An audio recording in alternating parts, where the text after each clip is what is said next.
want to make sure we get to talk about the Zero Trust headline as well. But it's encouraging to see that ransomware payments and ransom amounts are plummeting in education. There are a number of factors that are contributing to this. This is coming out of a new study released by Sophos.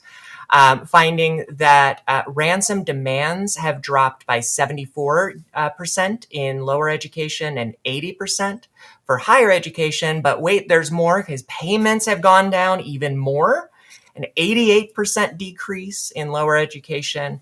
And higher ed payments dropped from 4.4 million to 463,000. So that's just about 90%. I'm not a mather.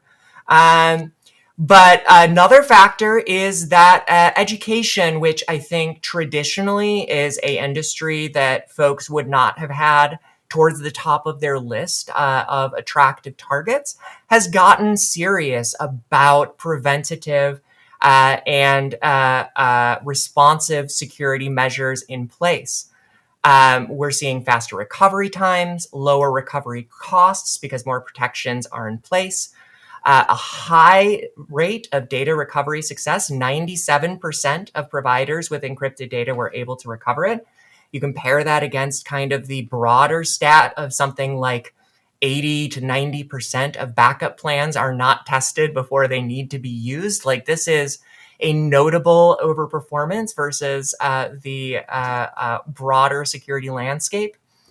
But I think that, like, again, there's not always a ton of win stories, so it's great to look at the ones that we do find, not just as an opportunity to celebrate, but also as a good object example when we're trying to make the case for the need for security in our broader organizations. I think that making sure to have strong measures in place, refusing to pay ransom demands, these are things that security folks have been saying for years and years.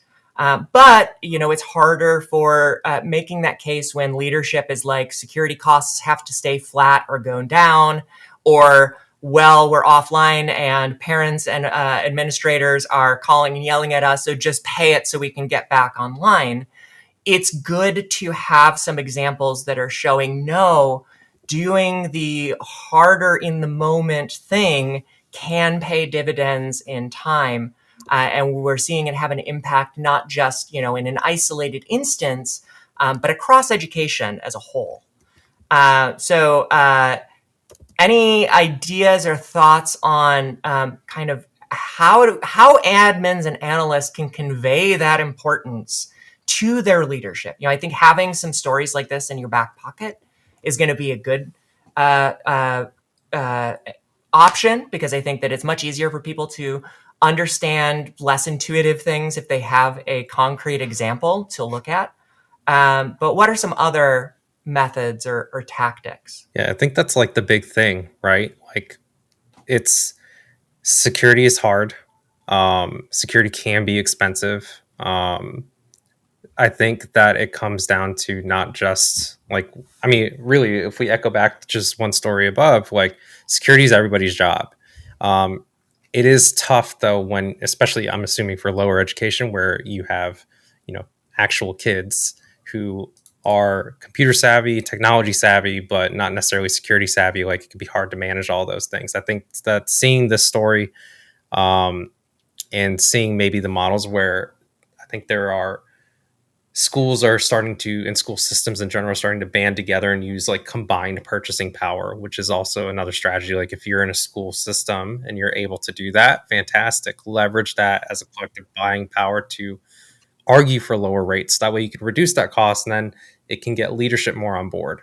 In areas like the school district where I'm at right now, everything is judged basically by a school board, and you have that board answering to regular people like you and me.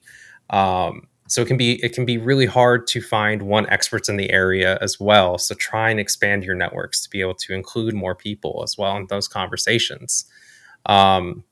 As a parent, though, I just want to call out, because my son started school this year, that I hope that these same numbers hold true for my school district. Yeah. And I know personally, like, for me, like, I really want to get involved um, even if it's like a voluntary basis. So if you are a cybersecurity person, if you are a tech person, see if your school needs help in that. Leverage your contacts, and maybe that they don't have to work as hard to try and get buy-in from everybody else as well. It is a great call out, that think global, act local idea within security. There is no one is an island when it comes to security. All of us, our security is not dependent just on our actions, but on the actions of those that we are connected to and communicate with.